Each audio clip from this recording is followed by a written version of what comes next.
91 of my Staybattical to 50. This is my 100-day journey, changing my body, my mind, watching what happens. So many of you have followed along on this journey.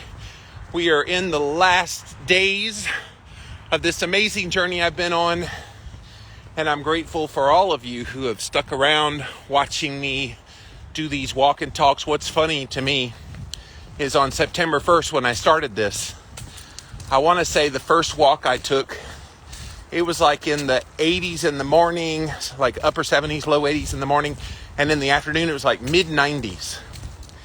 And today it is 30 degrees outside. So yes, I'm cray-cray. But the way I see it, I'm kind of getting an extra cold thermogenesis session, walking in sub-freezing temperatures out here, talking to you guys. I love the cold though. I hope that's become very evident watching me. The cold does not bother me. The heat bothers me greatly, but this cold, yeah, 30 degrees is pretty good. My hands are a little tingly, but I'm used to that being in the cold water. But if it was like low 20s, okay, yeah, that would start to bite. But I don't see those coming in these last 10 days. I can see a 10-day forecast. I think the coldest it's supposed to get is like 27, 28 before I end this thing. So real excited to be out here doing my thing as I've been doing for the last 91 days. So welcome in. Thanks for being here. I got a really cool topic to talk about today. And I think it's going to be something that should hit home for a lot of you. It's something that I myself commit myself to and have committed myself to once I learned this lesson. So the lesson is this. Let's skip right to the lesson and then we'll talk about it. Anything that's worth having in your life is going to take time. Think about any part of your life, and since I'm on a health journey with this Staybattical to 50, let's just go to a health journey. People start a health journey where they eat a keto diet, they start exercising, they try to do new things to try to move the needle in their health. And what happens? Invariably, what happens? Well, you start, you're real excited when you start, and you have all the motivation in the world because you have these expectations of things happening. And then a few days pass by, little less enthusiastic, but still doing it. Maybe having a little bit of misery of some of the new things that you tried and haven't quite adjusted to yet. Then a week or two in, you start to get discouraged because your expectations are not being felt.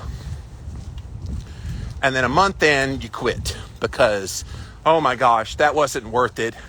It didn't do anything. People write me all the time, keto didn't work. I'm like, okay, tell me what that means.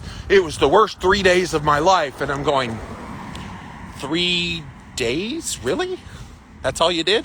Thank you, Mary, for getting a badge. You guys watching live on Instagram, hit the little badge down there if you like what I do here. But 3 days, and they're already bailing on keto and already dismissing it as keto didn't work. Well, no, it didn't work because you didn't do keto if you only did 3 days. You kind of have to let these things take time.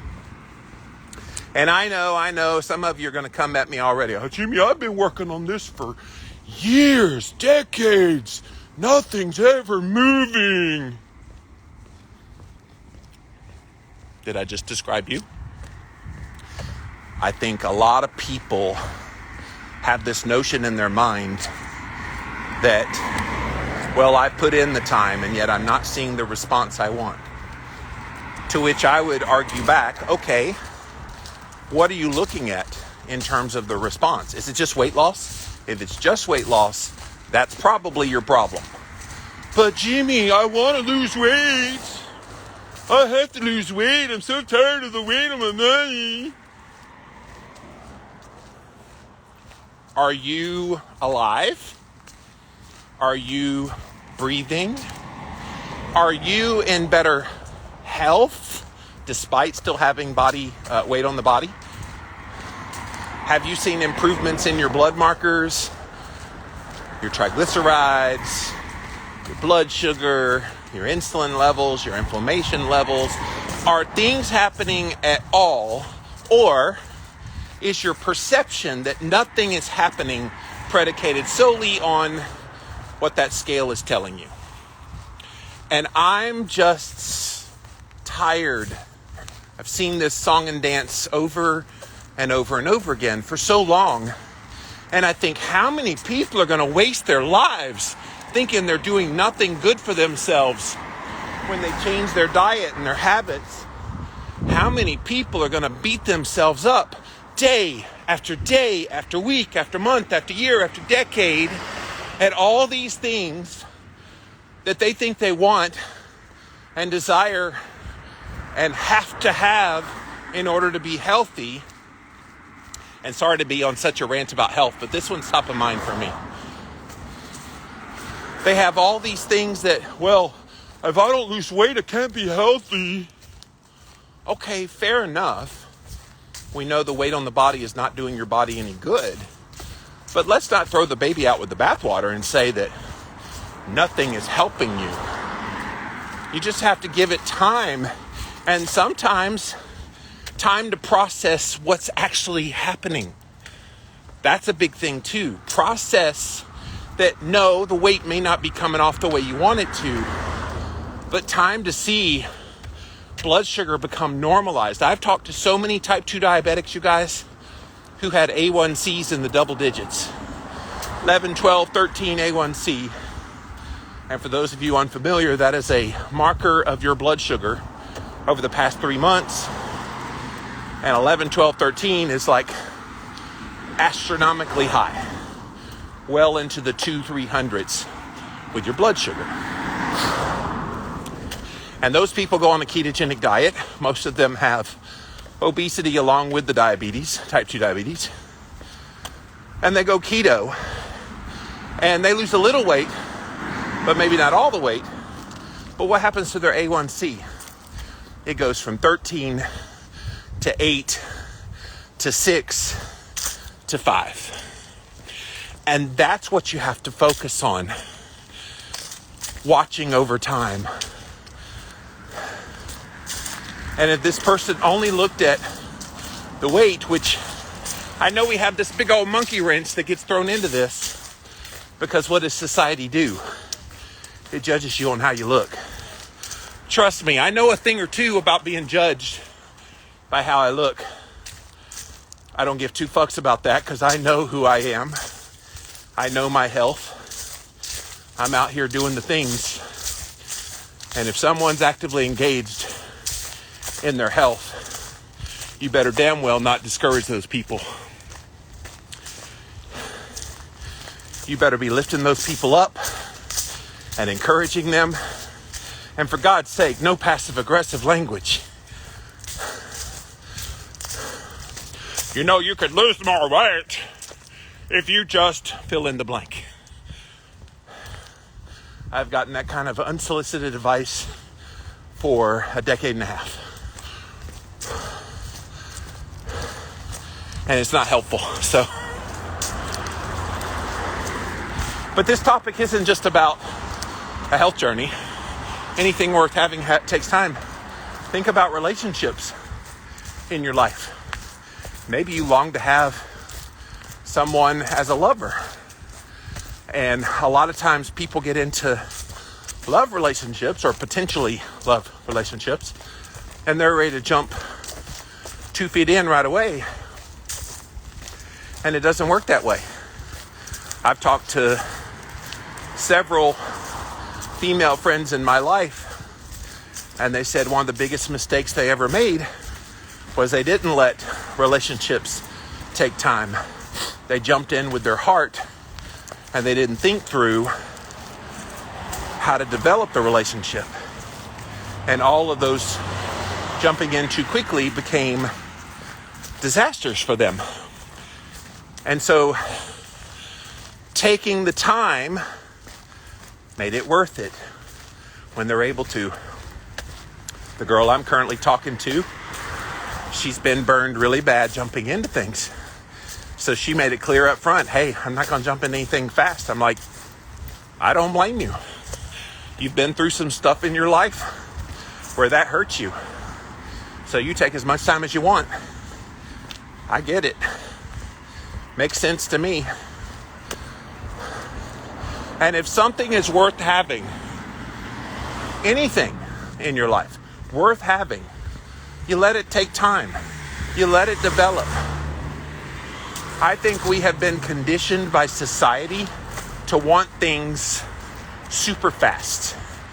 That if things aren't happening super fast, then we're unfulfilled. I'm like, come on. The things that I appreciate the most are the things that had to develop over time. And when they develop over time and then you get the thing, you want it more, you appreciate it more. Those are things you never let go of. I've talked a lot about the early days of what I do for a living now. When I started going full-time with Living La Vida Low Carb, 2006 was when I went full-time with it. Started in 2005, kind of as a side hobby, and then, hey, I think I can do something with this.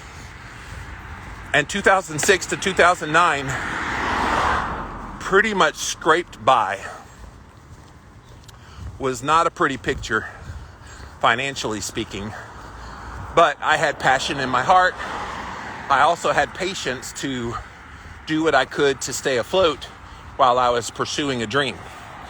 And that's how this all started for me. And then as I told you guys yesterday, the story about 2009, I didn't make any money for like 9 or 10 months.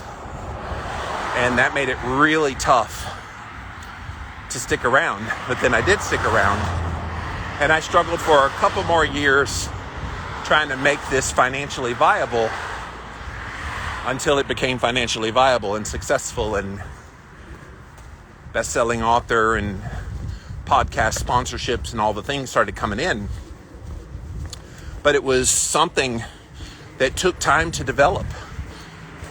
It's funny how many people I consult when they want to start a podcast, and if in that conversation with someone wanting to start a podcast, they mention anything about money. When am I going to make money from this? I'm like, get out. Get out. Don't even try to think about making money from a podcast until you create a good show and get down the quality of the content you make. I can always see people who are in podcasting for the wrong reasons when they start pulling that, when am I going to make money line. When I started podcasting 2006, I didn't really make money of consequence enough to go, whoa, for about like 8 or 9 years. Now, I don't think it'll be that long if somebody started a podcast today because there's so much more prolific out there now. But don't on day one think you're going to start a podcast and start making money right away. You've got to put it out there, build an audience, create that rapport, prove that you make quality, and then down the road, as people are listening, you can say, okay, I got a nice little following. Let's see if a company's interested. That's what I did. I let it develop over time. It took time to do that. And so that's what we're doing here today, talking about this topic. Anything worth having takes time. Think about every part of your life. Every part. From your career, from a health journey, from relationships. This applies, guys. And I definitely want to hear your thoughts on this. Have you found that to be true? That anything you want to have happen in your life that is good, it's going to take time?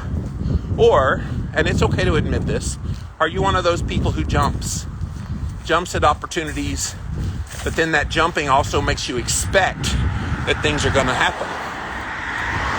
I can admit I've had both in my life. I've had those moments where I felt like I had to jump while the iron's hot. And I felt like I needed to do things, and those things invariably fell flat on their face. And then when I started becoming a little more prudent about things, thinking things through, realizing things take time to develop, that's when I found the most fulfillment. So what's your experience? I want to hear what you have to say. There are a lot of cars flying by today, so sorry about all the noise. Day 91, by the way, if you're just joining in, of my Staybattical to 50. Those of you following along on this journey, it's a 100-day journey ending next week. So we are almost done with this bad boy. And it's been a lot of fun. Been a great ride, sharing kind of what's happening, but then getting to share with you guys here has been very gratifying. So I do look forward to continuing that in the new year. When this Staybattical is over, I will stop going live on Instagram for the rest of the year, and then I'll resume in the new year.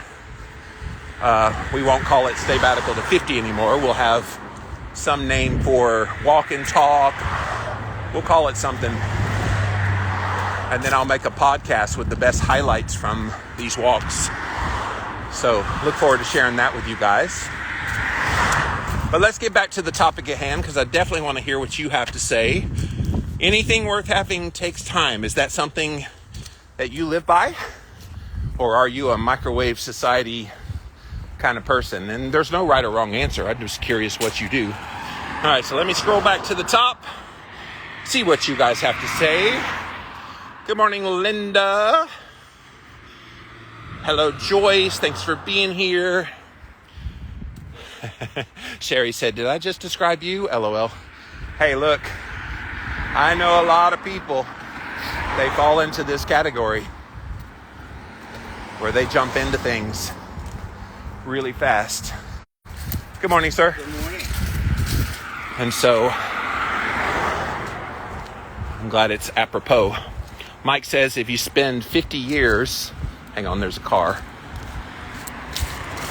Got to circumnavigate the cars, guys. See, car. If you spent 50 years, Mike says, getting unhealthy, then a few months and possibly years may not be enough. Exactly. Here's the thing too, Mike. I have come to the realization that I did a lot of damage to my body in the first 32 years of my life. Some of it was self-induced with all the junk food that I ate primarily throughout my 20s. And I've talked about this before, that in my 20s, I was hurting from my trauma that I did not know I needed to deal with. All I knew is I was fearful that my dad was coming to kill me. And so I covered up pain with carbs. And that wrecked me metabolically. I don't think irreparably wrecked me, but it definitely wrecked me to the point that here I am on the doorstep of turning 50 in a few weeks. And I know, as hard as I'm working on all these things on this Staybattical to 50, I could easily be a lot thinner than I am and better. But maybe this was good for me to do, because I'm realizing that even with all these things I'm doing, which have been very good, by the way, I'm not going to dismiss them. And it doesn't mean these things didn't work. But even with all these things, I'm still having that challenge. And I do think there can come a point where if you did so much damage, you'll get back to some level, but you won't get all the way back to what you would have been had you just stayed healthy all along. Now, in hindsight, am I glad I picked up crappy garbage instead of drugs or alcohol or some other whatever? You bet I am. I will take dealing with metabolic health issues long over being addicted to drugs, alcohol, being in prison, whatever. None of them are desirable. Let's just make that very clear. But if I had to pick one, this was the right one. But you're right. It doesn't just change overnight. You gotta let these things take time to heal. And so that's what you do. Bulletproof coconut, go, Jimmy, sunshine, and a snowflake. Yes, it is sunny and it's cold. That it is. 30 degrees this morning. So if you want to know what the temperature of my ears are, about 30 degrees. They're pretty cold. Sherry says, Nonscale victories. Yeah, and I mean, NSVs, they get a lot of play online, and I love that. But it's become almost a cliche at this point. Oh, we need to celebrate the Nonscale victories. And it's like, okay, yeah, but why do we need to differentiate that it's any different kind of victory? I don't really like that Nonscale victory. How about victory? How about this is what's happening? We have put so much glorification on the scale that we have to differentiate the victories by calling them non-scale victories. How about fuck the scale victories? And yes, I'm righteously indignant about this topic because it's old for those of us who have tried and done things for years. And then you get mocked online of, oh my gosh, you haven't lost enough. You must be failing. You've tried keto for so long. I guess it's failed you. And I'm thinking, do you know what the hell you're talking about? You realize like all the health markers that have gotten better? Okay, yeah, there's weight still on the body, but why would you judge someone who does things proactively for their health? I have never in my mind understood why that's appropriate in a cultured society, in a civilized society. If someone's doing something positive for themselves, you get the hell out of their way. That's what you do. You don't become an impediment, a discouragement. And look, I'm strong AF, ain't nobody gonna break me, but there's other people who are in the same situation where they're trying and doing all the things, and then along comes some asshole. Well, guess that's not working so well. You should probably change it up. Yeah, why don't you shut the fuck up? Get out of here with that nonsense. So if I can be a voice to stand up to the bullies in your life like that, that's why I'm here. Miss Stacia says, sometimes taking time isn't always the key, but I do agree overall, you also need to know what to ask or find out about that person. Yes. Look, I think if there's a connection really fast with someone, yes, maybe you move a little faster than if it's not immediately a connection. And look, this girl I'm talking to, like we connected really fast, really strongly. But even still, I'm willing to take the time it needs to develop that.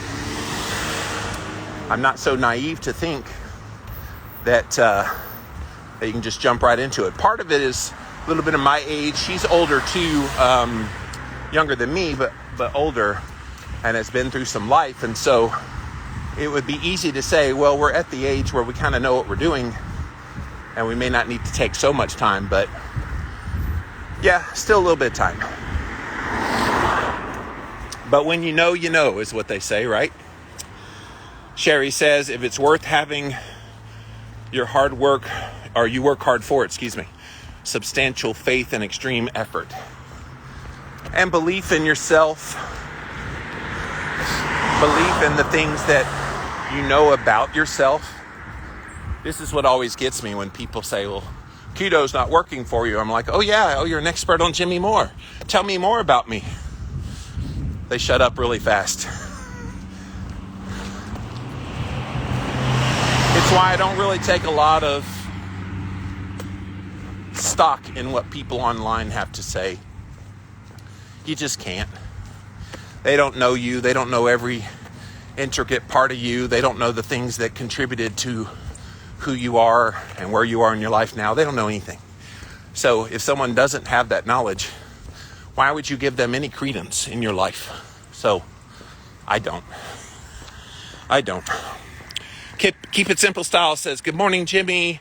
You're inspiring. Yes, indeed, we need to be more patient. I spent 30 years getting unhealthy, and I'm probably going to spend the rest of my life pursuing good health. We're never there. Amen to that. I feel like people who people have amnesia about how they got to where they are. And they also probably have blind spots to the contributing factors. Maybe they think it's just about a nutrition thing. Well, I ate too much junk food. I did this, I did that, I didn't do this, I didn't do that. We always kind of default to, well, I ate too much junk food and too many calories, I didn't exercise enough. And those things are obviously contributing factors, but I don't think they're the causal factors. I have come to the conclusion that most of us who deal with weight issues still, it's a direct result of unresolved emotional pain. You can call it trauma, things that happen in our lives.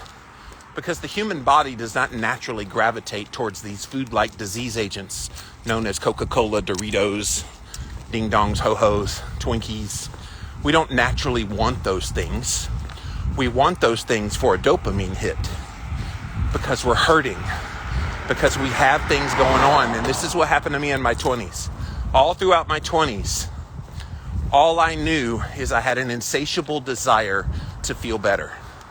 So I constantly tried to fill that with junk food after junk food after junk food. There's no human reason, physiological reason, why I guzzled 16 cans of Coca-Cola a day. No reason other than I was medicating myself. I was hurting so bad, and I didn't know why. People are like, what do you mean you didn't know why? Your dad had beat you for 3.5 years. Of course that's why. It wasn't obvious to me. Not at that time. It is in hindsight. It is now. But when I was going through that, I just thought all kids got beat. I didn't realize it was anything different. And so I get out in the real world, go off to college, and go and start working. And I'm none the wiser that that's not the normal experience. And so it took me many years later to realize, holy crap, that wasn't normal. Yes, other people get abused, verbally, physically, sexually, however, but I just thought every kid got the shit beat out of them. That was just my experience, and it's what I believed was true. And so that's how I had the blueprint of how I got to where I was on all the hard food. But see, none of that context ever comes out when people look at this issue. Back to my theory, I think those of us that struggle with the extra weight as we progress through life, despite doing all these wonderful and effective things, we'll see a slight decline, but the body's like, nope, you got other stuff inside here that's going to make it harder. And if we don't acknowledge that stuff, you guys, if we don't start being kind to one another in the health and wellness community, stop judging these people that have struggles. Oh, but I could help them if they just did fill in the blank, X. If I had $1 for every time somebody gave me unsolicited advice over the years, I would be a millionaire by now. Well, if you just cut this out and added this in and did this and did that and stopped being a fat ass lard. Yes, I'm feeling it today, you guys. But I've heard it all. And the context of everything is just lost.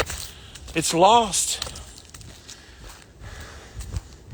I don't know how we got off on this tangent, but I think it was a good tangent to get on. So thank you, Keep It Simple Style. You triggered that one for me.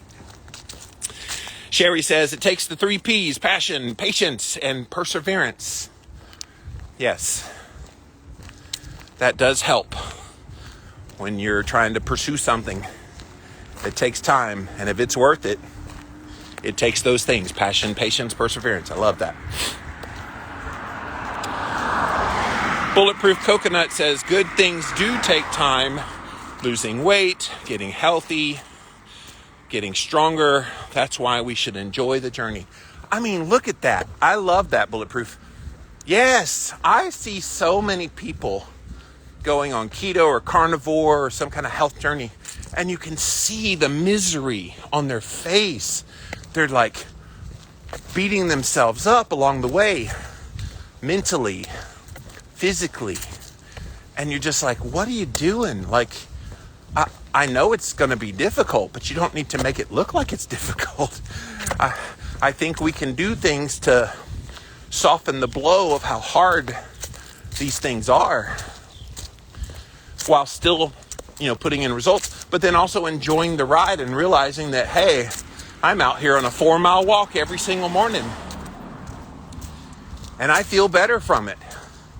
And while this 4 miles was not possible on day one of this journey I'm on, it's possible now.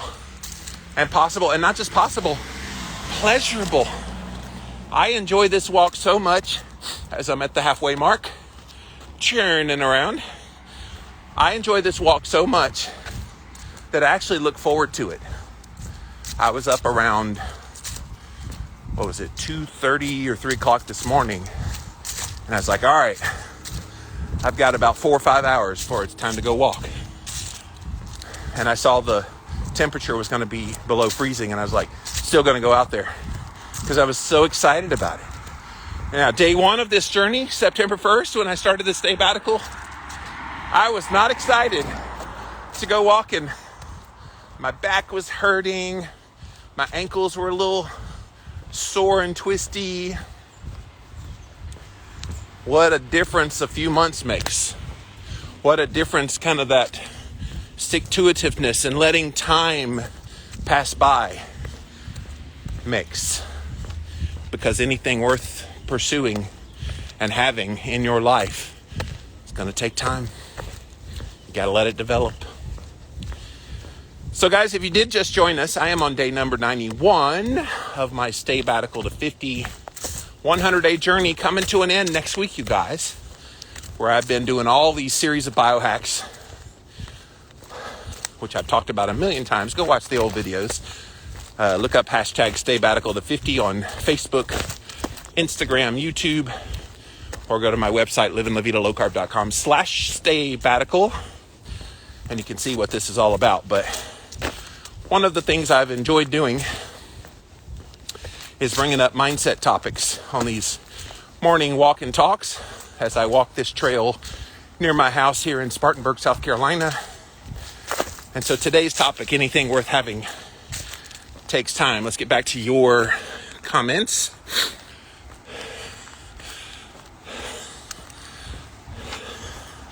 Bulletproof says, some people jump with everything in life and they make decisions without thinking it through. Yeah, this girl that I'm currently dating, she got divorced from a man, and then she jumped right into a relationship with a guy, and they got married really fast. And within 9 months, she was divorced from him. And she realized she fell too hard, too fast, and didn't see everything she needed to see. So I'm like, hey, you need to vet me out? I'm cool with that. I get it. Take your time. But she learned from that. But you're right. A lot of people go through those things and they don't put 2 and 2 together. That they should slow things down and let things develop over time. This girl's a keeper, and so I'm gonna go through the time it takes. And hopefully she, over time, thinks I'm a keeper. Beck says, good evening from Australia. Well, good day, mate. I so miss Australia. When it stops being a communist country, I'll probably come back someday. But right now, you could not pay me to go to Melbourne, Australia. As long as Dan Andrews is the prime minister there. That will not be happening. And yes, Americans, some of us, pay attention to Australian stuff, and we're shocked at what we're seeing. Sherry says, isn't that the truth? I picked food as my addiction too. Congrats on making it 91 days. Always love listening to you. So inspirational. Awesome. Thank you, Sherry. That's all I'm trying to do. Lift other people up. We should all be going about being an encourager to other people, especially when we see them hurting, giving them encouragement. We see them trying and pushing themselves. We should be giving them encouragement. And this one's controversial, but I'm going to say it anyway. When we see people lashing out and hurting other people, we should be encouraging those people too. All of those are the kind human thing to do. I always will. Sherry says, true that, victories are victories. I just mean not to focus on the scale, but yeah, F the scale. Yes, I have a little way of sharpening the point of a point, and that's okay. That's who I am. I crack up every time you intimidate people, says Bulletproof. I don't know, I can't lose weight.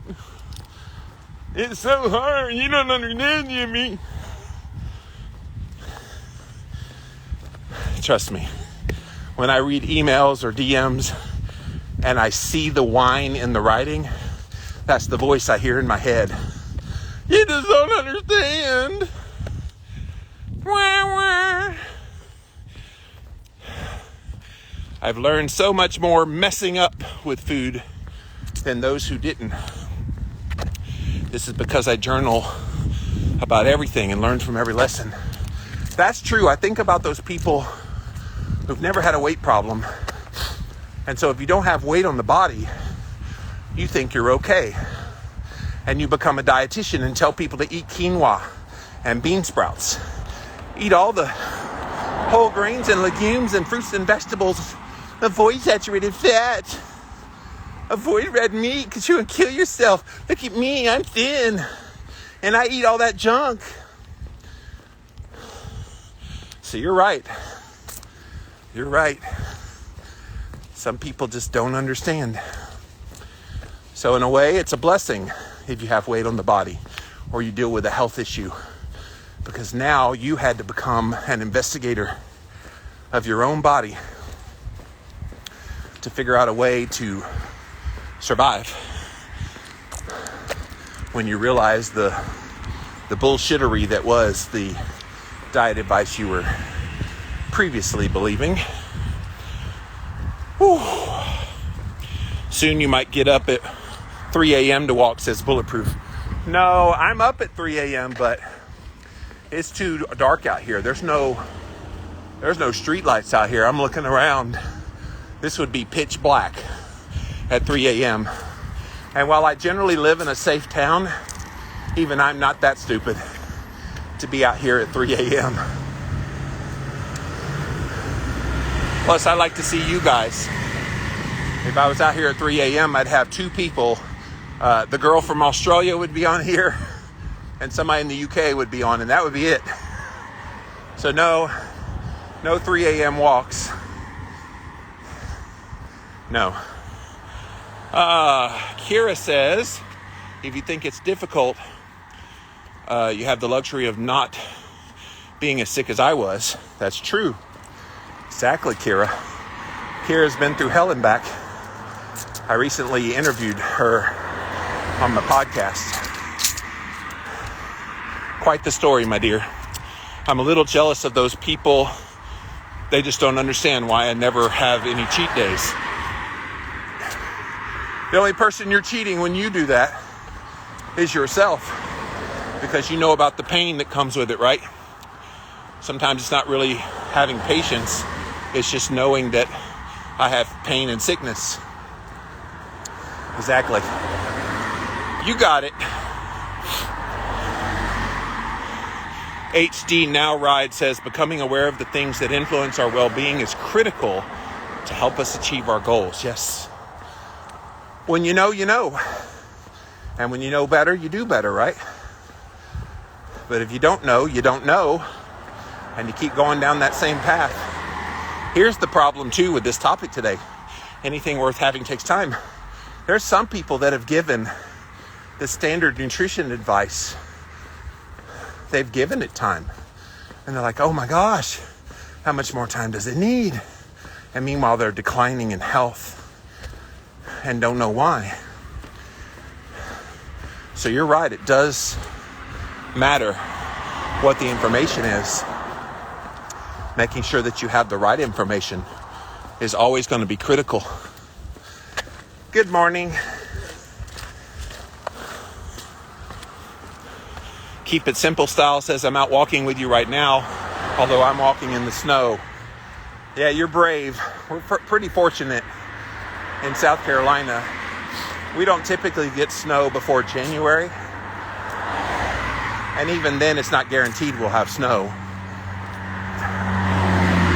At least not snow of consequence. When I think snow, I don't think a dusting of snow.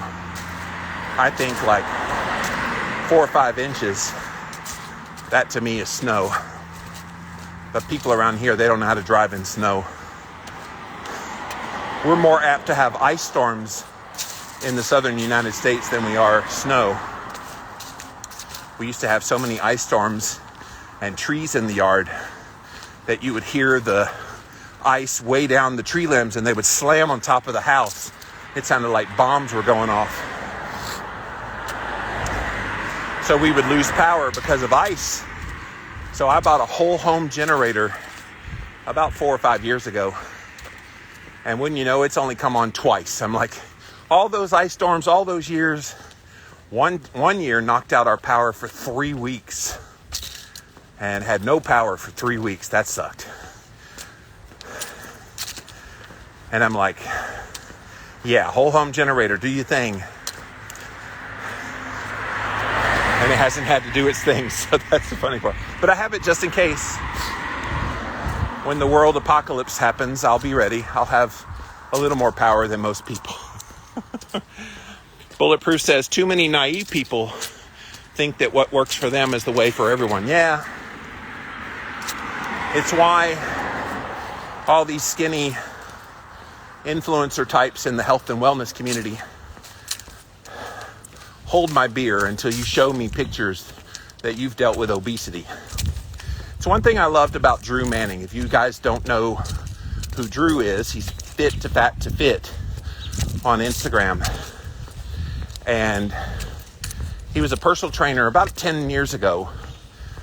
And I heard about him doing this experiment where he would fatten himself up over a period of time so that he could then lose the weight and show and be an inspiration for people to lose the weight. And so he did that 10 years ago. Got him on my podcast, talked to him. Really nice guy. He ended up using a low-carb keto diet to take the weight off. Guess how he fattened himself up? Junk food. Tons and tons and tons and tons of junk food. And so it was really interesting. And then he replicated it again earlier this year. I think he ended up gaining about 70, 75 pounds. And then he took it off. Now, he journaled it every day, showed you what he ate, and put in all the effort and talked about the struggles. So there's somebody that I think has a little moxie. I don't think it's an equivalency to someone who's dealt with obesity for years or decades, but I applaud the man for at least trying to relate to people that he would have no understanding of their strife if he had not gone through that himself.